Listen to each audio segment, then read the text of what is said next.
Okay, listen up. 6 riddles you have to solve to stay alive. Unfortunately, only a few of us know exactly what to do in life-threatening situations. And that's a bummer, because knowing how to react if your parachute doesn't open or a big ferocious dog is about to attack you may save your life one day. That's why we decided to check your instincts and survival skills by putting together a short test to see whether you would stay alive in some dangerous situations. Let's just hope you'll never face them in real life. Here's question number 1. There's a big brown bear just ahead of you. What do? 1. What kind of question is that? I'd run for my life and scream for help, of course. 2. I'd try to befriend it. Maybe showing that I'm not a danger will convince it not to kill me. 3. I'd play dead and hope it doesn't notice me. 4. I'd shoot it. I ain't messing around. Now you have 15 seconds to think about your answer. And go.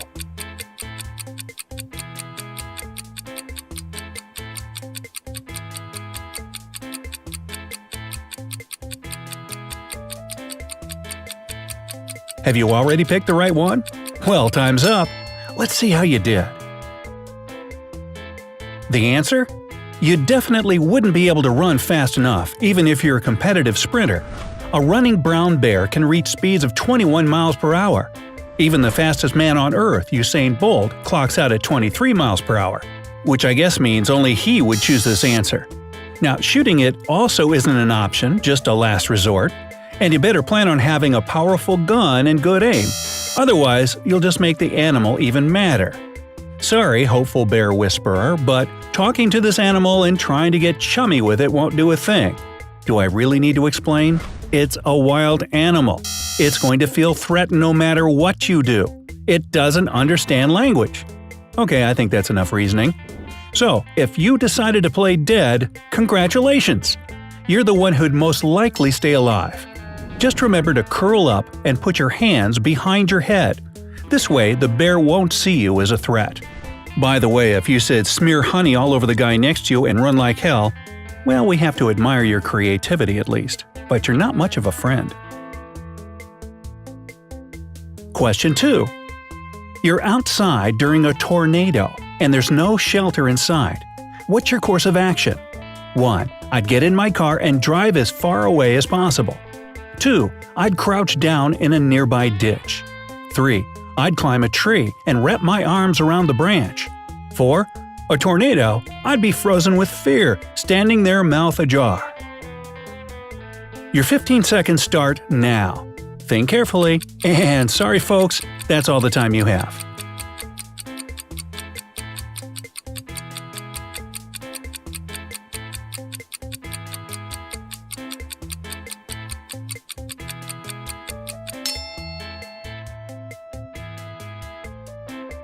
The answer: the right thing to do in this situation would actually be to find a stretch of open country, hide in the nearest ditch if you can find one, and cover your head with your clothes. That swirling funnel of death will pick you out of a tree with no effort at all. Believe me, you're not strong enough to hang on to that branch. And getting into your car is a no-no too. Tornadoes throw debris everywhere, so the likelihood that your tornado-escaping getaway will be on smooth open road is slim to none. So, how did you do? Tell us in the comment section below. Moving on to the next question. Question 3.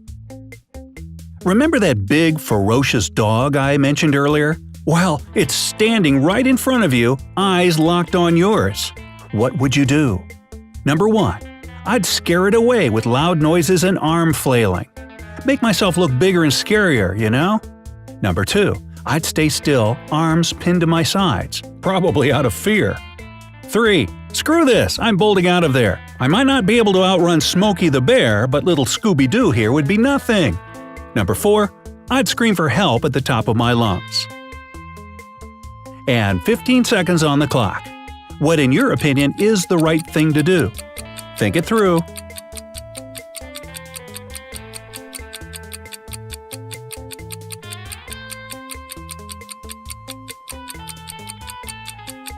Okay, let's find out what the answer is. The answer: I know it's easier said than done, but the main thing here is to stay cool, calm, and collected, and don't wet your pants. If you try to run away, scream, or make any sudden movements, the dog will attack you instantly. And yes, they're fast too, so you don't want to tick it off anymore. Just stand still with your hands pinned to your sides and do not move. Also, as much as you probably want to monitor this animal's every move, avoid eye contact. This way, there's a chance that everything will turn out in your favor. Question 4. You're swimming in the sea and suddenly realize there's a shark coming right at you. What's the plan? Number 1. Play dead. If it works for bears, it probably works for sharks too. Number 2. I'd beeline for the shore and pray that I swim faster than it does. Number 3. I'd stare it right in the eye and punch it in the nose if I have to. What can I say? I'm the ultimate badass. Number 4. I'd get around to its back and hang on to its fin. It can't get me if I'm piggybacking it. Now, that's a hardcore situation, isn't it? Here's your 15 seconds. So many possible choices.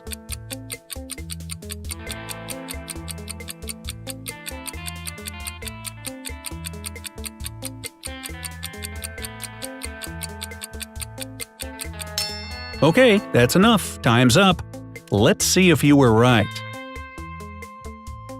The answer: if your badassery would give Clint Eastwood a run for his money, then congrats. Staring at the shark and punching it in the nose is the right way to go here. When a shark attacks, it can swim at almost 6 miles per hour, so your hopes of swimming faster have now officially been killed. Sorry.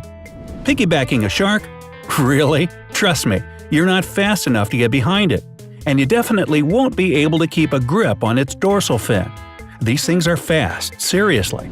And finally, save your acting skills for the bears. A shark won't miss out on a delicious meal, even if it's not moving. So, did you pick the right answer? If not, don't worry. We have 2 more questions for you to redeem yourself. Question 5. What should you do if you're skydiving from a plane, you're falling to the ground, you pull your parachute ripcord, and it doesn't open? Number 1. I guess I just try to find the softest place to land, if you know what I mean. What else can you do? Number 2. I'd curl up to protect my head and torso.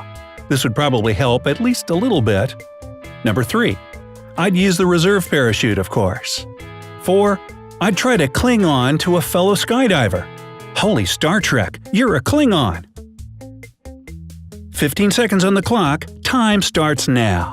Man, how do you get out of this one? Just accept your fate and meet your maker?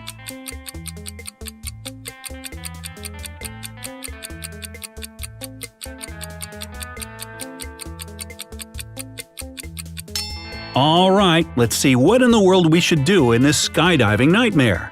Well, I know what to do because it happened to me 4 times. The answer, if you pick number 3, then you're the survivor. Good for you. The other options are off the table. Falling from such a height even into the softest place and all curled up like a shrimp would still turn out as bad as you can imagine. And clinging to a fellow parachuter won't cut it. By the time you realize your chute hasn't opened when it needed to be, you have under 30 seconds before impact with the ground. Your emergency parachute is there for a reason, so don't forget about it. And yes, in reality, I've had 4 parachute malfunctions, and using my reserve chute, I survived nearly all of them. Question 6. You're stranded in the desert. What's it gonna be? 1. I'd take off my clothes and try to save as much water as I can. 2. I would not stop walking until I find rescuers or a town or whatever is going to save me. 3. I'd dig out a pit house of some sort and wait for help. 4. I'd only walk at night and sleep in some sort of hiding place during the day. That sun is way too hot for me. Think it through. The clock's ticking down 15 seconds. Have you made up your mind? 3, 2, 1. Time's up.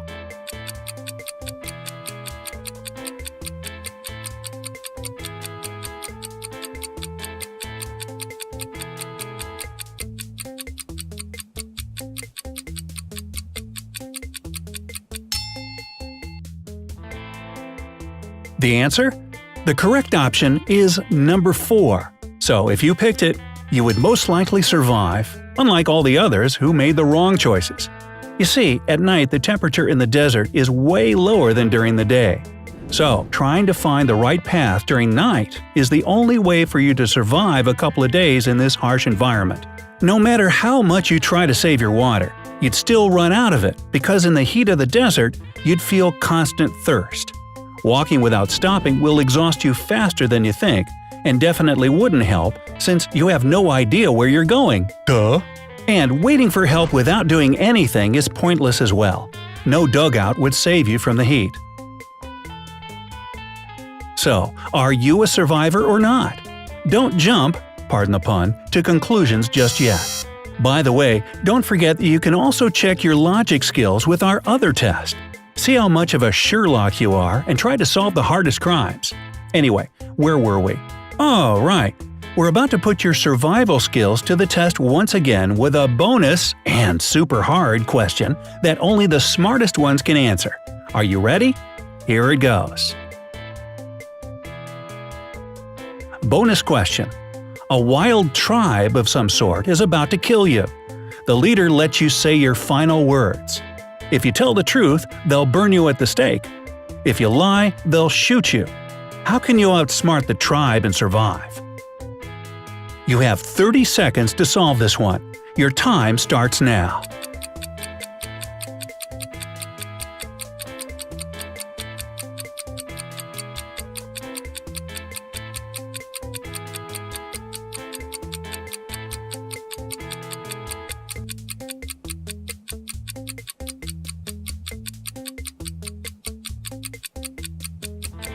Man, this one is really a doozy.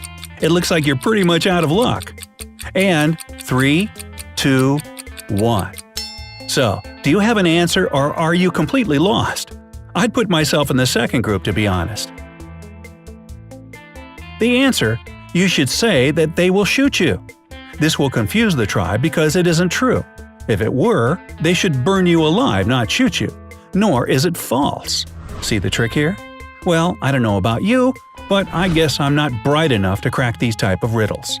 I should probably also get someone else to pack my parachute next time.